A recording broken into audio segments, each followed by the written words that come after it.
You ask Tiger to solve. This deals with linear equations with one unknown. The final result is t equals -2. Let's solve it step by step. Group all constants on the right side of the equation. Subtract 6 from both sides. Group like terms.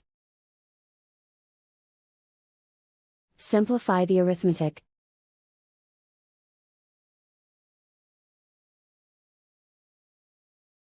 Isolate the t. Divide both sides by -2. Cancel out the negatives. Simplify the fraction.